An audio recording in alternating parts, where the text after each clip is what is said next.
My name is Rebecca Johnson, and I love Batman v Superman: Dawn of Justice. And I am publishing a series of videos exploring the reasons why I am such a fan of Zack Snyder's film. In this series, you'll find my thoughts on topics that matter to me, like Larry Fong's cinematography, character analysis on Lex Luthor and Lois Lane, the Christian imagery, what I find hopeful about the movie, and yes, I'll address the critical reception.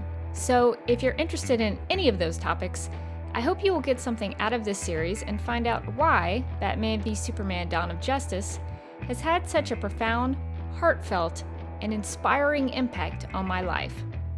In this section on why I love Batman v Superman: Dawn of Justice, I am going to talk about cinematography. Because when I think about why I love this movie so much, one of the first things that comes to mind is the beautiful imagery brought to life on the big screen by Larry Fong. So let's take a look at some of my favorite images from the movie, learn about camera move intentionality, and wonder, what's up with all the close-ups on feet? Okay, so we are going to take a look at some of my favorite shots in Batman v Superman: Dawn of Justice, and I'll try to explain why they're my favorite shots. And we'll start with the beginning of the movie. I think that's a good place to start. The reason why I want to start with the beginning is because the opening title sequence with the murder of the Waynes is honestly one of the most beautiful sequences I've seen in film, any genre, any time period. It's just beautiful. It has no dialogue except for when Thomas Wayne says Martha, and that's very important, and it's probably very, I would think, intentional to have all of this build up just with the visuals and the music and the emotion of it, and then to have the most important word in the whole movie, which is Martha's name, be uttered, and that be the only thing that gets said. So that in itself I find immensely rewarding, and I have so much respect for this opening title sequence. So I want to talk about this shot where the camera, I guess, is on a crane, is coming over the movie theater sign that talks about how Excalibur is starting Wednesday. Excalibur is a reference to one of Zack Snyder's favorite movies, but it also plays into the themes and the characters in the movie. And there are lots of great videos and lots of great podcasts out there that examine the Excalibur references much better than I ever could. But I do think that that's a nice little nod, and it gives you information through this shot. I think these shots in particular, I think, are really nice because they give you information about the world. And notice how there's always something falling. There's snow falling. And in Bruce Wayne's story in particular, that, you see leaves falling, you see snow there. Later we'll see some sparks falling down. So the theme of falling is very much visually portrayed in this movie with Bruce Wayne's character arc. And so here's another example of how they set up the world. They show you information without having to actually say anything. And the Mark of Zorro is something that has been tied with Batman in the comic books and in his mythology. So I think it's very character correct and very comic book accurate that the Mark of Zorro would make an appearance. And I think it's really cool that, just in the idea of Bruce Wayne, that his parents would take him to go see this movie. And the branding is actually very important. Zorro is very famous for leaving his mark. And so Batman does that in Batman v Superman, where he brands criminals. This is another nice overhead shot where it tracks very well. It's very steady. And what I like about this shot are two things that always stood out to me when I saw it in the theater on the big screen. I love the set dressing because there's a GTA sign over on the left side of the screen. And I assume that that's the Gotham Transit Authority. Another example of how they use the set dressing to give information about the world, to let you in on what's happening and where they are, and kind of gives you a sense of their city and really brings it to life. And then also there are, in the middle of the screen, you can see some of those sparks flying down. Zack Snyder has compared the Justice League movie to Akira Kurosawa's Seven Samurai. And in Batman v Superman, you can see some of the Kurosawa influence on Zack Snyder and Larry Fong. And I think that you see this the best in the opening title sequence with the Wayne murders, because you see the sparks flowing down and the pearls falling apart. All of those things are added to add movement into an otherwise static picture. The YouTube channel Every Frame a Painting has a really great video on Akira Kurosawa and how to compose movement and how Kurosawa uses movement in movies. So I would highly recommend going over and checking that out. The shot that was the most effective when I saw Batman v Superman: Dawn of Justice in 3D was actually this shot of the gun coming into focus. It racks out of focus into focus. And in 3D, that looked awesome. Not many other shots in the movie really stood out in 3D. It wasn't my favorite format to see the movie, but that shot was worth that time in 3D. And I just love it because it's very effective. It's very simple. A gun comes towards the screen, but it's so important because this is the thing that takes Bruce Wayne's parents from him. This is the way that happens, is through the gunshots and through their murders. And so just visually, it's such a simple shot, but it means everything. And I think it's a nice way to bring some movement in and bring some life to the shot where it starts off out of focus and it's racked into focus. One of the things I love about this opening title sequence is that it gives Martha and Thomas a way to be heroes, because they are heroes. They stood up for their son to try to protect their son when this guy with a gun came at them on the street. And they both get hero moments in this sequence, which is not something you see in every adaptation of this moment for Bruce Wayne. We've seen the Waynes being murdered in comics, in animation, in movies, but this one I think is my favorite because it stands out from all the rest, because it gives them these hero moments before they are slain. And the moment when Thomas forms a fist is actually in The Dark Knight Returns by Frank Miller. It's a panel in the book. So this is actually very comic book accurate, that we actually get to see the close-up of his fist. And here's where Martha Wayne gets her hero moment. And this stands out from any adaptation. I don't care, comic books, animation, TV shows, other movies. I have never seen Martha Wayne go for the gun before, ever. And this is awesome. As a woman, I think this is amazing because it shows that not only was Thomas, the man, get to be the hero to try to save his son, Martha goes to save him just as much as his father did. So I like that Zack Snyder and Chris Terrio and Larry Fong gave Martha this moment because she's so important. She is so important in this movie. And we get to see why little Bruce has such a connection with his mother, because his father has already gone down. He's been shot, and his mother is there trying to protect him.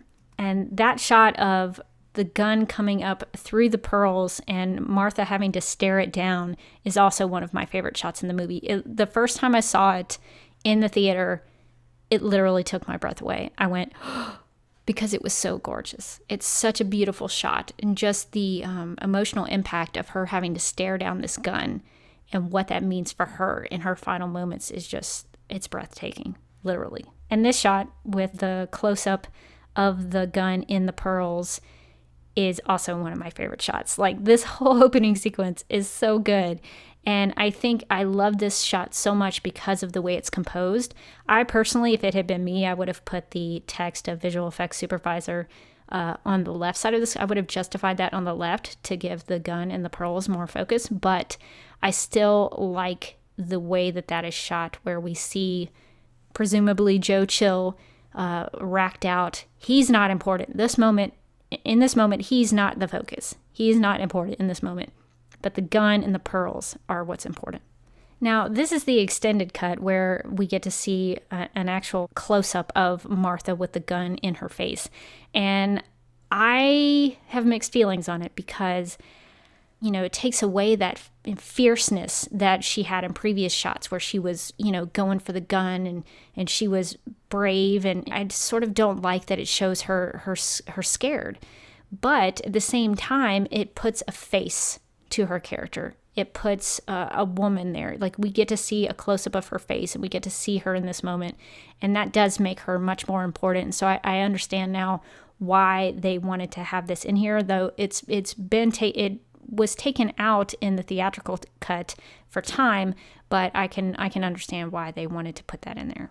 This shot of Bruce Wayne actually falling into the hole is one of my favorites, hands down, in the movie. Just the way it has a silhouette nature to it, and I like the way that the light becomes very important down in this hole, because Bruce talks about the light and the beautiful lie, and so I like the idea that we get to see that light.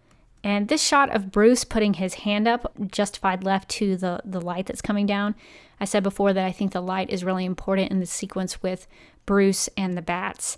And I just love the way that this is composed, where Bruce is left justified, the light is right justified, and it gives a wonderful composition there where you can see what you're supposed to be looking at, because that's what he's looking at.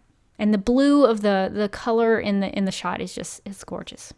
One of the things that I've noticed about the way Larry Fong and Zack Snyder have coordinated to move the camera is that all of the camera movements that they have are very intentional. And what I mean by that is that when you start a move, you have to know where you're going to end up.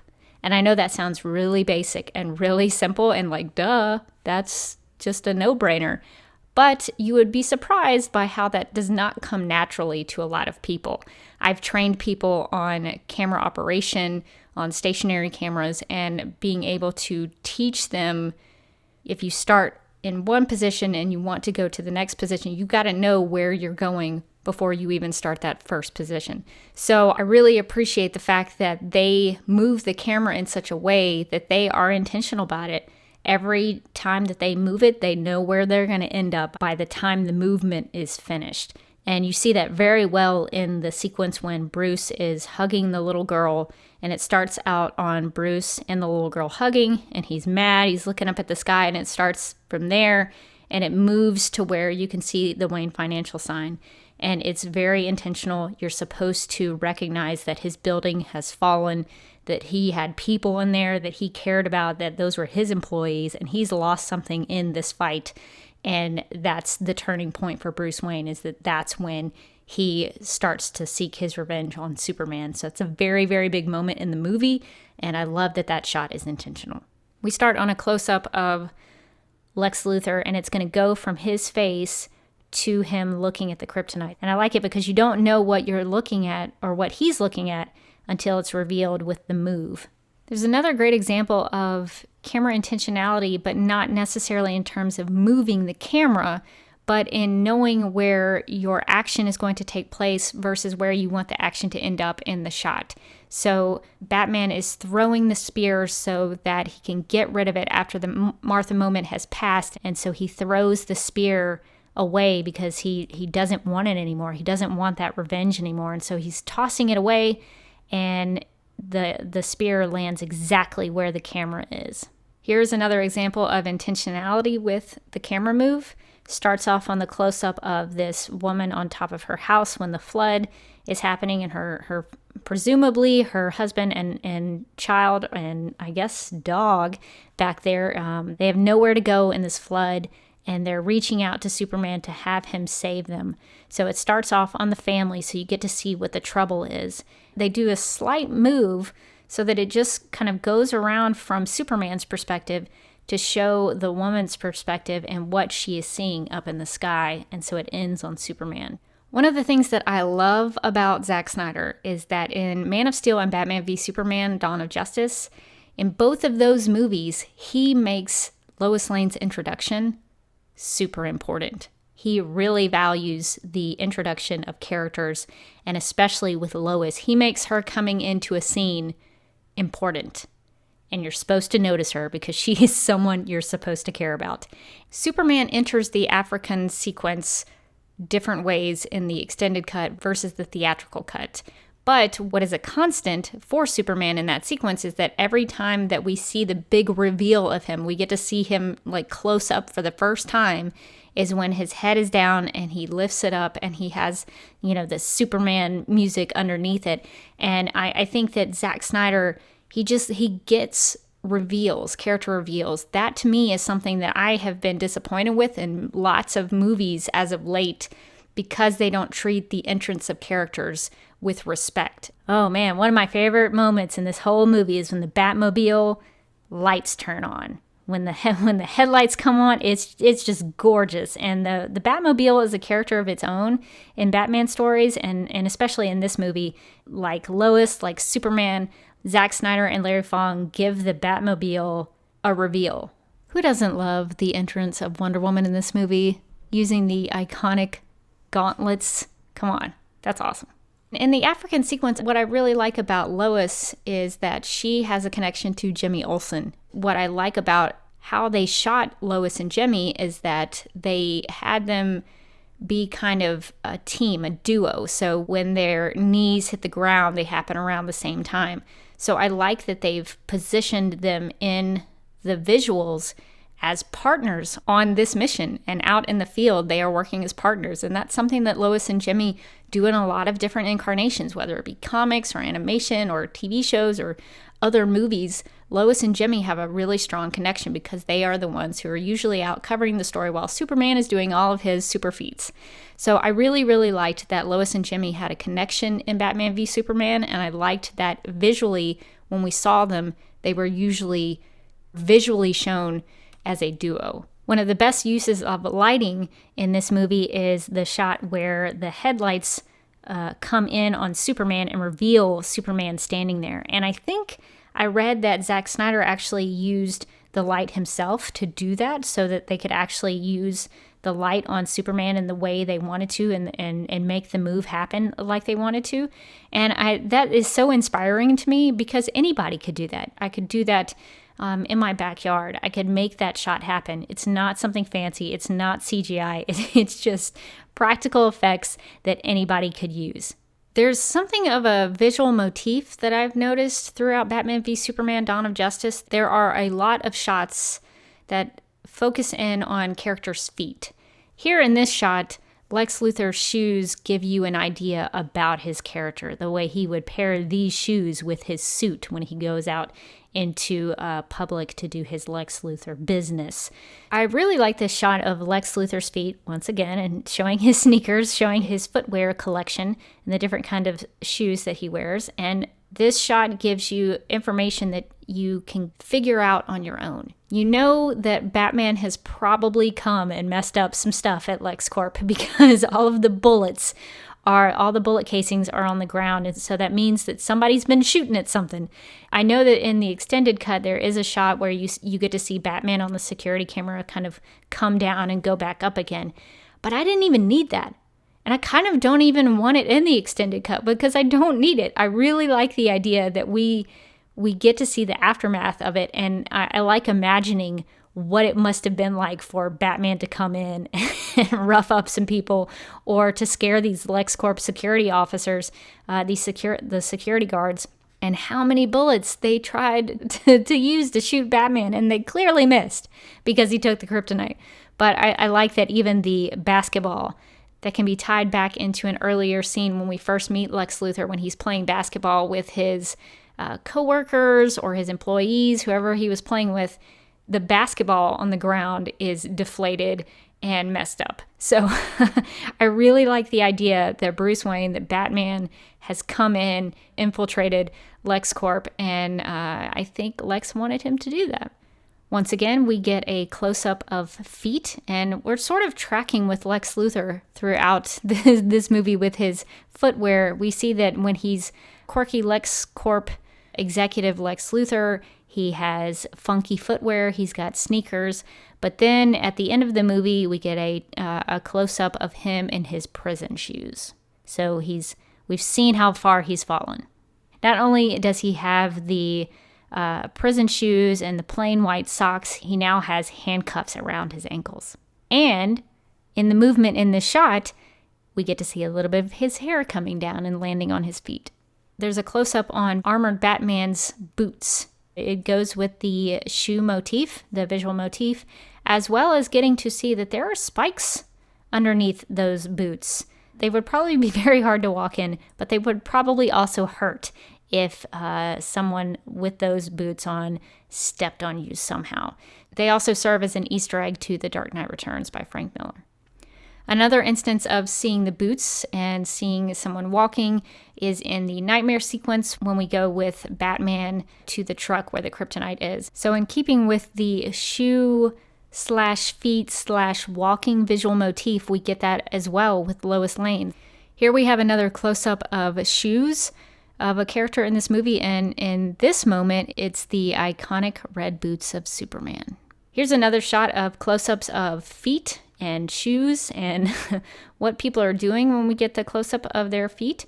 And this one is Superman walking in the snow, and he's pulling this huge ship, and there are actually people on top of it, which is really cool that Superman is actually rescuing these people, that their ship has turned sideways somehow. One of the shots that I love in this movie has nothing to do with DC Comics or superheroes or any big moment. It's just this simple shot of water dripping out of a faucet from the bathtub. I love it so much. It's so artistic. It's a nice close-up.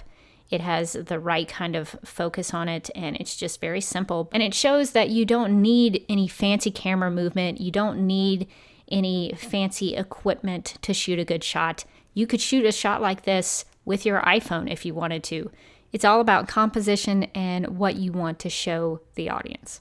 Another one of my favorite shots in Batman v Superman is when the glasses hit the floor, when Clark and Lois are in the bathtub and Clark, his glasses get knocked off and hit the ground. And I love that so much because with Lois, Clark can be himself. He doesn't need to have a secret identity with her because she knows who he is. She knows that he's Superman, and she loves him for who he is. And so I think it's very fitting that the glasses come off when he's with her.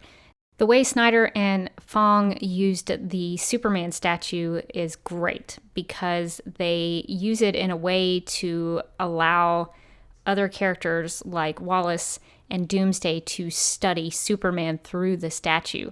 So I really like this moment when Wallace, who is in his wheelchair, he's going to get up onto the statue, which is pretty impressive. I don't think I would have been able to do that. I don't have that kind of arm strength. But he gets up on the statue and he's going to graffiti false god on it.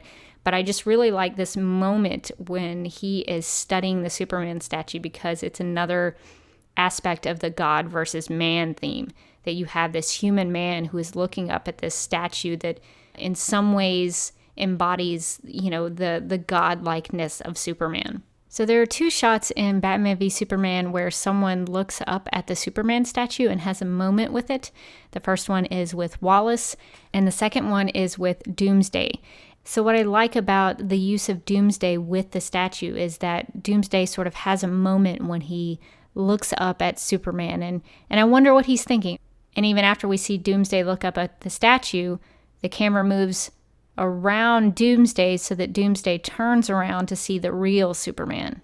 I really love this shot of Superman at the Kent farm with Martha Kent and how it's so simple, but it's just beautiful. It's beautiful in its simplicity because you can see the Kent farmhouse and you can see the cornfields and you can see the big starry night that is something that Martha Kent would come out of her house and see every night. It's such a contrast to Metropolis and to Gotham City and to all those big cities that Superman is probably used to. He can go home and he can look up and see the stars. And I think that is so fitting for Superman, who comes from the stars. One of my favorite shots of Superman in BVS is not him doing anything super. It's actually him doing something very quiet and humble.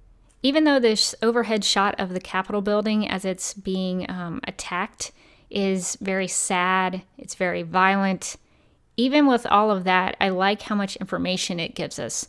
You see the crowds below, you see all the people gathered there. Lois is out there with all of those protesters. You see police officers and cars there. You can track with where the explosion is happening and what parts of the Capitol building it affects. And what I think is really sad to me as an American and as a student of history, someone who loves to study history, particularly and specifically American history, it's very sad to me to see the black smoke billowing out of the rotunda. Because if you ever go to Washington, D.C. and you go to the Capitol building, the tour will take you inside the rotunda. How much history is there and what was there and what it meant and what all the paintings and statues, the significance of everything. And especially on the top of the rotunda, there's a statue that is called Freedom. The significance of the Capitol bombing is huge because it's Lex Luthor attacking the freedom of Americans. It's attacking freedom of all people. It's attacking innocent lives. And so I think it's really sad to see the black smoke coming out of the rotunda and almost in a symbolic way destroying America and freedom. One of the shots of Lois that I really love in Batman v Superman is her in the helicopter with KG Beast and coming around to land on the LexCorp Tower roof. And honestly, I prefer it in the theatrical cut, the way it comes in with the music. It's a little bit different in the extended cut. They had to, manipulate it a little bit in the theatrical cut for time, which is understandable. But I think I prefer it in the theatrical cut, actually, because the way the music finishes off when she lands and comes out of the helicopter. I love it. It's top notch. And I also really like the use of color coming from the LexCorp sign with the sort of orange and reds that come off that. It really pops at nighttime. And it's cool to get to see Lois's perspective. We get to be in that helicopter with her as she looks down to find Lex on top of the helipad. As a Daily Planet fan, I love getting to see Perry White actually pick up a newspaper literally hot off the presses. And if you zoom way, way, way into the actual article that Perry is looking at, it says, the headline is Superman Dead, Night of Terror, Morning of Loss. If you look at the byline, it's Lois Lane's name. So she actually wrote this article that is reporting on the death of Superman. And I love that because to me, that's a throwback to the original comic book Death of Superman, where in that story, in that comic, Lois is mourning Superman's death, and Cat Grant, of all people, comes to her and says, no, you're a reporter, pick yourself up. We report the stories. We still have a story to tell. And Lois picks herself up and she reports on the story in the comic version as well. So it's nice to see that they allowed Lois to have that headline in Batman v Superman and be able to tell that story. So even if she's sad, even if she's lost the love of her life, she still does her job. She still values the truth, and she wants that story to be told in the right way. And so she's the one who gets to do it. So as a Lois Lane fan, I thought that was awesome. One of my favorite shots in this movie is with Lois looking up at the universe hanging from Clark Kent's childhood bedroom.